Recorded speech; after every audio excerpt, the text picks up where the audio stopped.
experiencing a real director in Hollywood fighting the studio system to get the way his picture should be, and they'd cut it down miserably. They ruined his goddamn picture. What, you know, how dare you do that kind of thing? I mean, he raised hell over the way they'd cut his picture, and I remember that. I was there one day when he ran a producer off the set, you know, and it was from Columbia, one of them, we were down in Macon, and the guy come in, you know, talking, get off my fucking set, you know what I mean? And the producer cowered, you know, went off, backed off and ran, kind of almost ran off the set.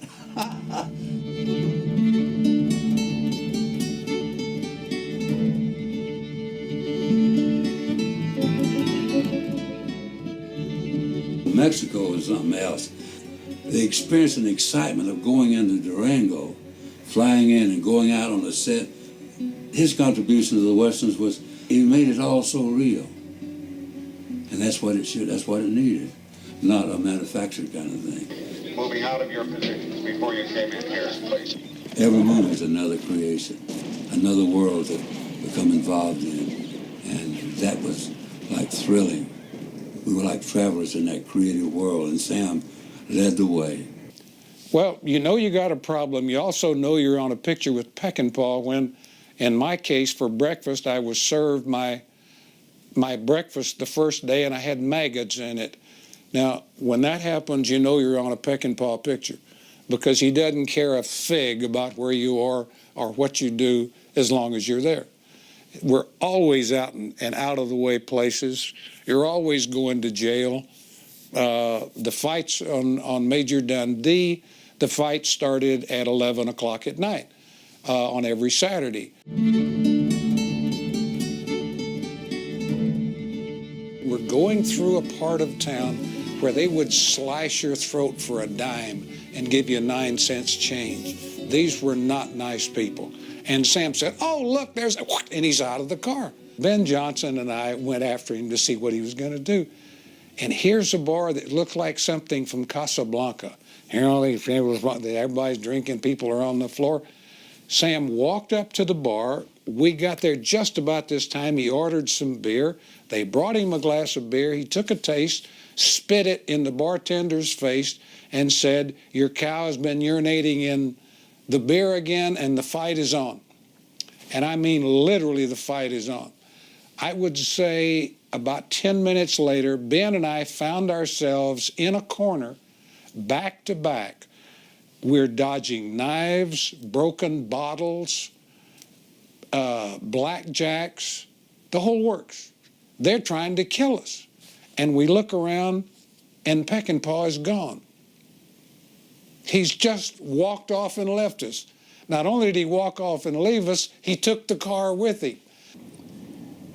He was a guy who was a genius for 3 hours a day, at least 3 hours a day, sometimes more, depending on how much he was drinking. He was a working alcoholic, as he called himself. But he was a wonderful director.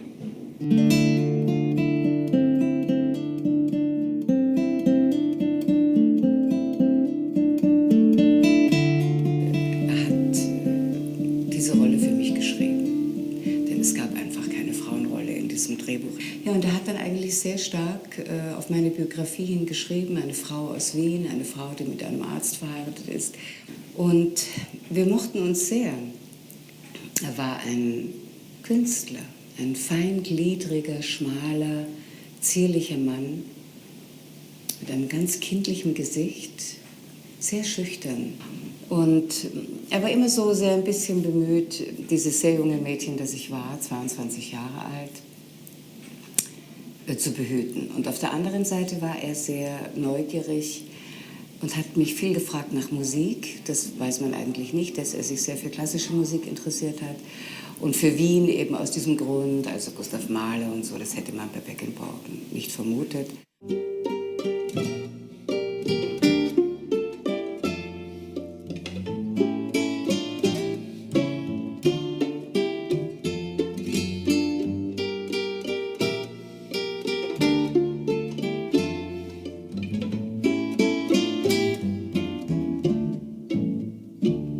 Mit dem konnte man man sich nicht gut verstehen. Der ist erst später ein Weise oder ein Weiserer geworden.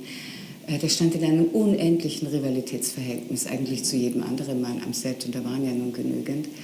Und in einem direkten Konkurrenzverhalten zum Charlton Heston.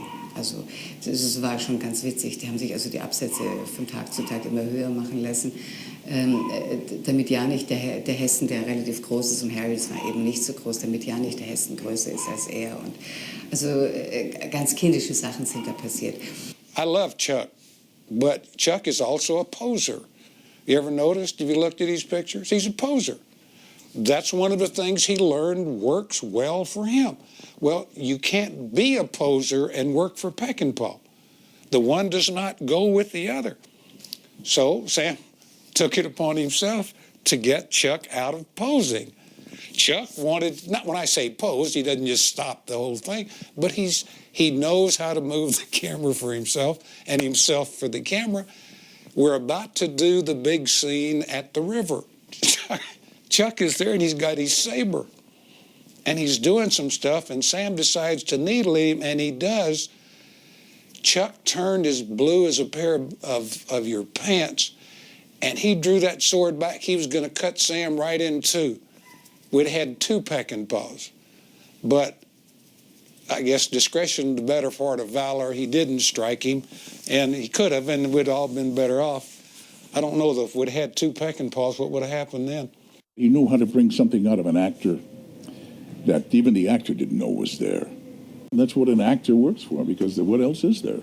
Saying lines or being cute or whatever? No. Yeah, that's, people think about that. People think that acting is an easy chore. Why, I can do that, like they have today. Tits and ass and the stud-o who's always doing his trip, shooting and killing and blowing things up. Nah, that's junk. It's terrible junk. Commercial shit is what it is. And everybody likes it because it's easy. Nobody has to think about anything. They just sit there and sensitize themselves or desensitize themselves to anything real. And they say, oh boy, wasn't he great? Boom, did you see that gun he had? They're made for 13, 14-year-old boys. I don't make pictures for everyone.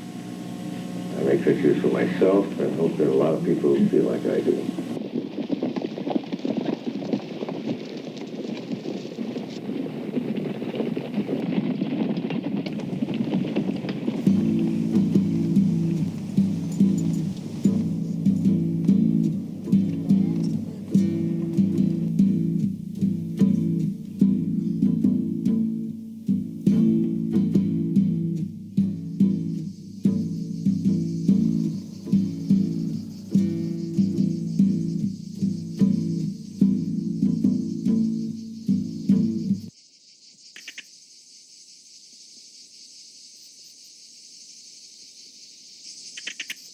Es ist nicht mal eine Wüste, sondern das ist so ein karstiges Gebiet, ja, nur Steine und Steppe und so, und dann ein armer, trockener Fluss, dort haben wir gedreht.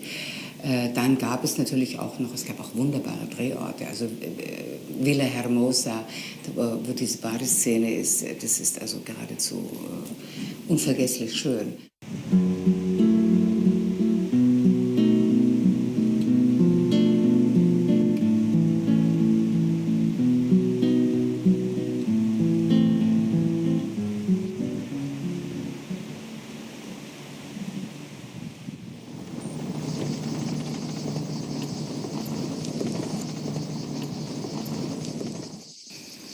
Mexico was a very special place for my father. I think it's because of good food, of music, of mariachis, of drinking,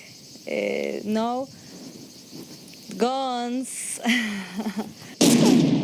I was a wardrobe man at the time, the last class, lowest on the rung possible wardrobe man. And so when they came in to do the fittings for all the actors on Major Dundee, I wasn't even involved with that. But then they wanted me to age it because I got really good at making new clothes look old. The guy that the head costumer had just gone down to Mexico and just had because the troop had to age too, he just set them up against walls and just spray painted them. So me with my fine needlepoint and detail where guys had cut stuff and all my Lipages glue and my mineral oil and my carefully creased hats, when they stood up right against this, what this guy did, you know, it was night and day. And Peckinpah says, that's nothing. So he fired the head guy. And my father was the head of Columbia at the time, wardrobe department. So he had to go down there, and his ass was really on the line. And so finally it got to be where how do we make the two contingents look alike? And so Peckinpah says, get me the man who did this. And I'm, oh God, I really didn't want to. And you're gonna, you know, because I heard such horror stories about Peckinpah, and they were true. People were getting canned and fired, and it was just any story you heard out of Major Dundee was just an awful, most terrible story. So I didn't want to go there. And then they gave me a big Panavision lens to smuggle into the country as long as I was going. So I met Sam. We all worked very well with Sam because we trusted him. And that in opposition to most of the studio heads, producers, etc., who didn't trust him at all. We knew we had a problem right from the beginning because of the producer who didn't understand Sam. Well, who the hell doesn't understand Sam? I don't know. Stand in einem ständigen Konflikt, in einer ständigen Spannung mit sich selber. Fühlte sich immer beobachtet. War es ja letztendlich auch.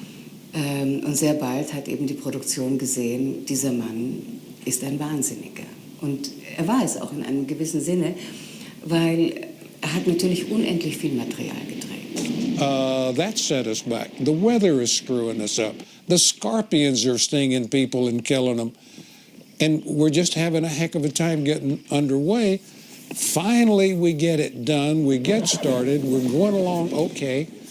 The studio looks at the stuff and says, oh, well, and they are running low on time and money, and so they come along and they try to get Sam to move faster. It's the wrong approach. Don't ever tell Sam you want him to speed up, because he's going to cut everything in half and take forever.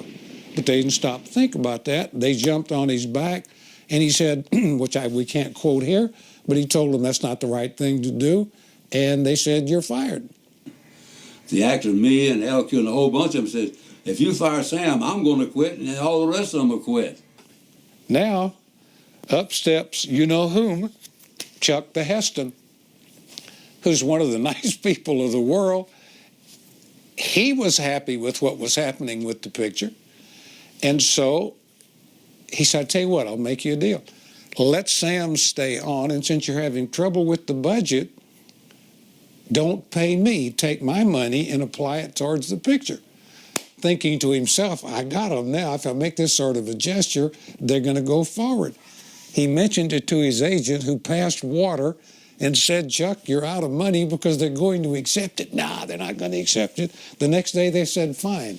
Chuck was out of money and the picture was moving forward, and his agent was about to kill him. And he did that for Sam, and Sam had people see who stood up. I mean, that even happened in Hollywood. That heartened people out here that we weren't just like extras in a big machine. I felt that way. I felt thrilled the fact that Charlton Heston, that surprised me, because I didn't think he would, you know. I mean, that changed my whole thing. So there are a lot of people who made it out here and still have that spirit going.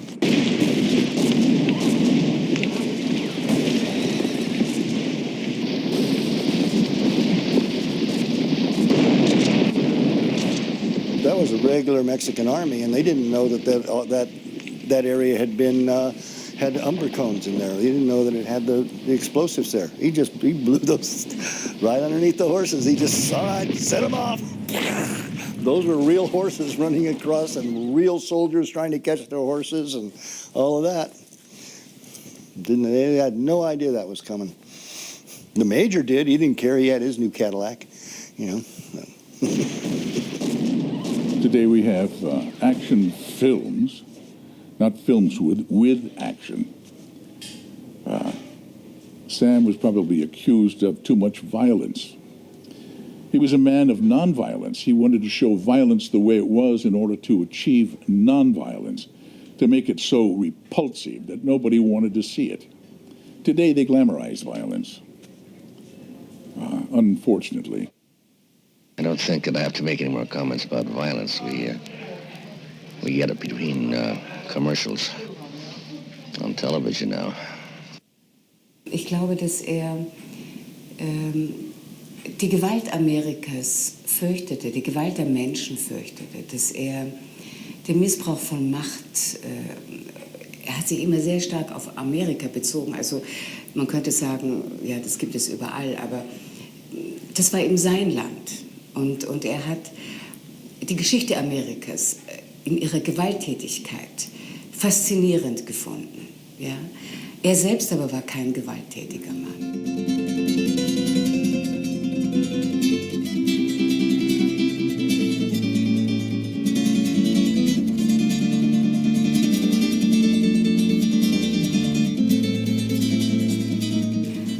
Er hat sich dann auch verliebt in eine mexikanische Schauspielerin, die er später geheiratet hat, eigentlich gegen jedes Argument und gegen jede Vernunft, weil man wusste, das kann einfach nicht gut gehen, aber er war sehr glücklich in dieser Zeit und sehr verliebt.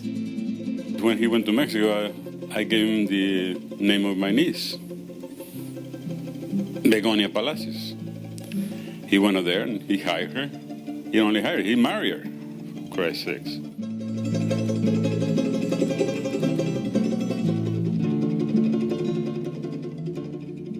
They separated, and then he went courting again, and so he wanted her to marry again. He said, I won't marry you, don't marry by the church, because I'm a Catholic. So Sam has to be a Catholic. And the day of the baptism, I sneaked around and put a bottle of vodka in the baptismal pile. So when they threw the water up there for him, he started tasting the vodka. He turned at me and said, he knew I did it. Sam thought he had Final Cut. Of course, he didn't have Final Cuts. His agent told him he did. And Sam played it like he had Final Cut, but he didn't. They took it away from him. Jerry Bressler cut the film and ruined it.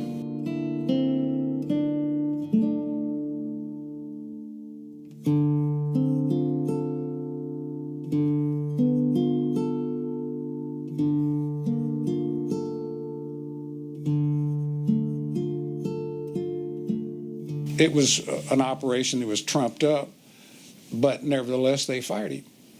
That coupled with what they were saying about him because of Major Dundee made him unhireable. Not only can't he get a job, they won't let him on the lots. They will not return his phone call, and he sits there for a couple of years. If you had Sam Peckinpah doing your film, he was going to do a Sam Peckinpah film. He wasn't going to do a Jerry Bressler film or a 20th Century Fox film or a Columbia film. He was going to do a film by Sam Peckinpah, which is the reason that you hired him in the first place. If you're going to make a picture with Peckinpah, then hire Peckinpah and get the hell out of his way. All of us kind of felt proud that we were working with a director who tells producers go fuck themselves, you know. I mean, then we know we were working for the artist. And he was willing to be fired and everything else.